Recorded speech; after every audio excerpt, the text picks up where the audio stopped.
ಜಾತ್ರೆಯಲ್ಲಿ ಹೋಳಿಗೆ ತುಪ್ಪ ಮತ್ತೆ ಭಜಿ ನೆನಪಾದ್ರೆ ನಮಗೆ ದಿವಂಗತ ಶರಣಪ್ಪ ಪಾಟೀಲ್ ಅವರೇ ನೆನಪಾಗುತ್ತೆ. ಹೌದು ವೀಕ್ಷಕರೇ, ಮಹಾ ದಾಸೋಹಿ ಅಂತೇಳಿ ಏನೋ ದಾಸೋಹ ಮೂಲಕವಾಗಿ ಏನಂದ್ರೆ ಜಾತ್ರೆಯಲ್ಲಿ ಸಹಸ್ರಾರು ಸಂಖ್ಯೆಯಲ್ಲಿ ಒಂದು ದಾಸೋಹ ಮಾಡುವಂತ ದಿವಂಗತ ಶರಣಪ್ಪ ಪಾಟೀಲ್ ಅವರು ನಮ್ಮ ಜೊತೆ ಇಲ್ಲ, ಆದ್ರೆ ಅವರ ದಾಸೋಹ ಇನ್ನೂ ಕೂಡ ಮುಂದುವರಿತಾ ಇದೆ.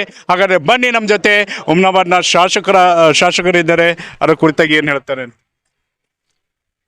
ಮೊಟ್ಟ ಮೊದಲಿಗೆ ಸಮಸ್ತ ಹುಮ್ನಾಬಾದ್ ತಾಲೂಕಿನ ಹಾಗೂ ನಾಡಿನ ಸಮಸ್ತ ಜನತೆಗೆ ಗಣರಾಜ್ಯೋತ್ಸವದ ಹಾರ್ದಿಕ ಶುಭಾಶಯ ಹೇಳುತ್ತಾ, ಅದರಂತೆ ಪ್ರತಿ ವರ್ಷದಂತೆ ಜನವರಿ 26ರಂದು ಏನು ಈ ಒಂದು ಜಾತ್ರಾ ಮಹೋತ್ಸವ ಹುಮ್ನಾಬಾದ್ನಲ್ಲಿ ನಾವು ನಡ್ಕೊಂಡು ಬರ್ತಾ ಇದ್ದೆವು, ಅದರಂತೆ ಸುಮಾರು ಜನವರಿ 10ರಿಂದ ಈ ಒಂದು ಜಾತ್ರಾ ಮಹೋತ್ಸವ ಪ್ರಾರಂಭವಾಗಿ ಜನವರಿ 27ರವರೆಗೆ ಬಹಳ ವಿಜೃಂಭಣೆಯಿಂದ ಹುಮ್ನಾಬಾದ್ನಲ್ಲಿ ಶ್ರೀ ವೀರಭದ್ರೇಶ್ವರ ಜಾತ್ರಾ ಮಹೋತ್ಸವ ನಡ್ಕೊಂಡು ಬರ್ತಾ ಇದೆ.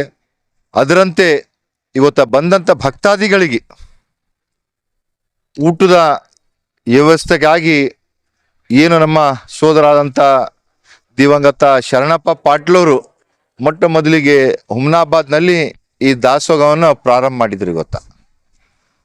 ಅದರಂತೆ ತಾವೆಲ್ಲ ಕೂಡ ನೋಡಿದ್ರಿ, ಇವತ್ತ ಸಾವಿರಾರು ಭಕ್ತಾದಿಗಳು ಏನು ವೀರಭದ್ರೇಶ್ವರ ಒಂದು ದರ್ಶನ ಪಡ್ಕೊಂಡು, ಅಗ್ನಿಕುಂಡದಲ್ಲಿ ಒಂದು ದರ್ಶನ ಪಡ್ಕೊಂಡು ಎಲ್ಲರೂ ಕೂಡ ಆ ದಾಸೋಹದಲ್ಲಿ ಪ್ರಸಾದ ತಗೋಬೇಕಂತ ಎಲ್ಲರೂ ಕೂಡ ಬರ್ತಾ ಇದ್ರು. ಆ ಒಂದು ದಾಸೋಹದಲ್ಲಿ ಯಾವುದೇ ಸಣ್ಣವರಿಲ್ಲ ದೊಡ್ಡವರಿಲ್ಲ, ಎಲ್ಲರೂ ಸಮವಾಗಿ ಇವತ್ತೆಂಥ ದೊಡ್ಡ ಮನುಷ್ಯ ಇದ್ರು ಕೂಡ ಯಾರು ಸಣ್ಣ ಮನುಷ್ಯ ಇದ್ರು ಕೂಡ ಆ ಒಂದು ದಾಸೋಹದಲ್ಲಿ ಬಂದು ಇವತ್ತು ಪ್ರಸಾದ ಸೇವಿಸ್ ಅಂತ ನಡೀತಾ ಇದೆ. ಇವತ್ತು ಹುಮ್ನಾಬಾದ್ನಲ್ಲಿ ಬಹಳಷ್ಟು ಕಡೆ ಇವತ್ತ ನಮ್ಮ ಅಡದ್ ಬಾಜಾರ್ ಇರ್ಬೋದು, ಜೇರ್ಪೇಟ್ ಓಣೆಗಳು ಇರ್ಬೋದು, ಮತ್ತು ವಿಶೇಷವಾಗಿ ಎಲ್ಲ ನಮ್ಮ ಅಧಿಕಾರಿ ವರ್ಗಗಳು ಕೂಡ ಈ ಒಂದು ದಾಸೋಹ ಈ ಪಟ್ಟಣದಲ್ಲಿ ನಡ್ಕೊಂಡು ಹೋಗ್ತಾ ಇದೆ.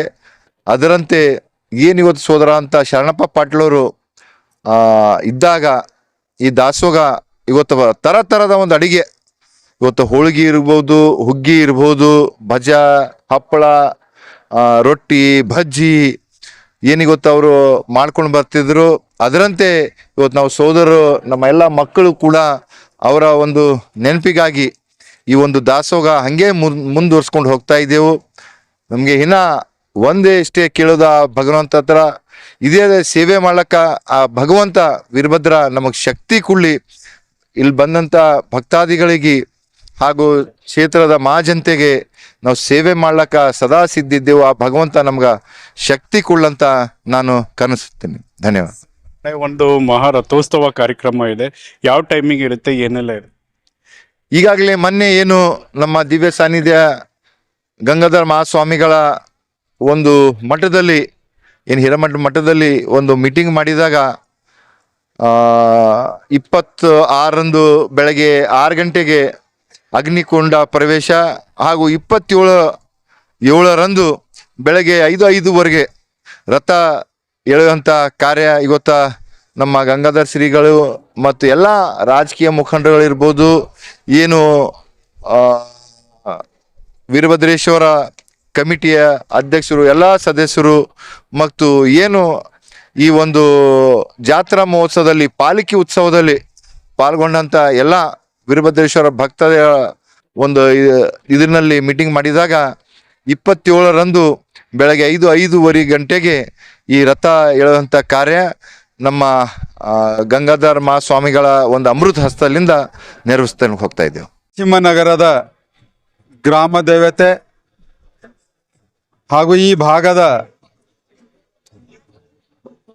ಶಕ್ತಿಪೀಠ ವೀರಭದ್ರೇಶ್ವರ ಮಹಾಜಾತ್ರೆ ನಿಮಿತ್ತವಾಗಿ ಇವತ್ತು ನಾನು, ಶಾಸಕರು ಎಲ್ಲರೂ ಅಗ್ಗಿಯನ್ನ ಪ್ರದರ್ಶನವನ್ನು ಹಾಕಿ ವೀರಭದ್ರೇಶ್ವರ ಮಂದಿರದ ದರ್ಶನವನ್ನು ಆಶೀರ್ವಾದವನ್ನು ಪಡೆದು ಅನ್ನದಾಸೋಹ ಸುನೀಲ್ ಪಾಟೀಲ್, ಶಾಸಕರ ಸೋದರರಾದಂಥ ಸುನೀಲ್ ಪಾಟೀಲ್ ಅವರು ಬಂದಿದಂಥ ಭಕ್ತಾದಿಗಳಿಗೆ ಅನ್ನದಾಸೋಹವನ್ನು ಏರ್ಪಡಿಸಿದ್ದಾರೆ. ಹೀಗಾಗಿ ಈ ಒಂದು ಜಾತ್ರಾ ಮಹೋತ್ಸವದಲ್ಲಿ ಭಕ್ತರಿಗೆ ಎಲ್ಲ ರೀತಿಯ ಸೌಲಭ್ಯಗಳನ್ನು ಸಹಕಾರನ ಒದಗಿಸಿದಂಥ ಆಡಳಿತ ಮಂಡಳಕ್ಕೆ, ಶಾಸಕರಿಗೆ ಹೃತ್ಪೂರ್ವಕವಾದಂಥ ಧನ್ಯವಾದಗಳನ್ನು ಹೇಳ್ತೀನಿ. ಪಾಟೀಲ್ ಅವರು ಏನು ಹಾದಿ ತೋರ್ಸಾರ ಅದೇ ಹಾದಿಲಿಂದ ನಾವು ಮಾಡ್ಕೊಂಡು ಹೊಂಟಿವಿ.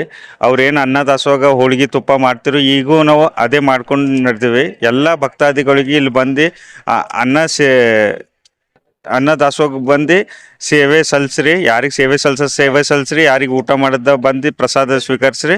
ನಿಮ್ಮ ಆಶೀರ್ವಾದ ಹಿಂಗೆ ಇರಲಿ, ವೀರಭದ್ರೇಶ್ವರ ಆಶೀರ್ವಾದ ಹಿಂಗೆ ಇರಲಿ, ಮುಂದೆನೂ ಹಿಂಗೆ ಗ್ರಾಹಕರ ಸ್ಯಾಟಿಸ್ಫ್ಯಾಕ್ಷನ್ ನಲ್ಲಿ ನಂಬರ್ 1 ತೃಪ್ತಿ ದರದಾಯಕ ಶೋರೂಮ್ ನಿಮ್ಮ ಎಸ್ಪಿ ಟಿವಿಎಸ್ ಶೋರೂಮ್ ನಿಮಗಾಗಿ ತಂದಿದೆ ಹೊಸ ಮಾಡೆಲ್ಗಳ ಹೊಸ ಬೈಕ್ಗಳು. ರೈತರಿಗಾಗಿ ಅನುಕೂಲವಾಗಿರುವ ಸೂಪರ್ ಎಕ್ಸೆಲ್ ಕೂಡ ಲಭ್ಯ. ಹಾಗಿದ್ರೆ ಹಿಂದೆ ಭೇಟಿ ನೀಡಿ ಎಸ್ಪಿ ಟಿವಿಎಸ್ ಶೋರೂಮ್ ಮಾಲೀಕರು ಲೋಕೇಶ್ ಆರ್ಜಿ. ಹೆಚ್ಚಿನ ಮಾಹಿತಿಗಾಗಿ ಸಂಪರ್ಕಿಸಿ 8494951009, ನಾಗಲಕ್ಷ್ಮಿ ದಾಬಾ ಹತ್ತಿರ, Gulbarga. Coat pant, sherwani, suiting, shirting, sari, dress material ಹಾಗೂ ಮದುವೆ ಸಮಾರಂಭಗಳ ಎಲ್ಲ ತರಹದ ಬಟ್ಟೆಗಳು ಹೋಲ್ಸೇಲ್ ದರದಲ್ಲಿ ಲಭ್ಯ. ಹಾಗಿದ್ರೆ ಎಂದೇ ಭೇಟಿ ನೀಡಿ ಆರ್ಕೆ ಫ್ಯಾಷನ್ ಕಲೆಕ್ಷನ್, ಬಸ್ ನಿಲ್ದಾಣ ಎದುರುಗಡೆ, ಹುಮ್ನಾಬಾದ್. ಹೆಚ್ಚಿನ ಮಾಹಿತಿಗಾಗಿ ಸಂಪರ್ಕಿಸಿ 8660601957.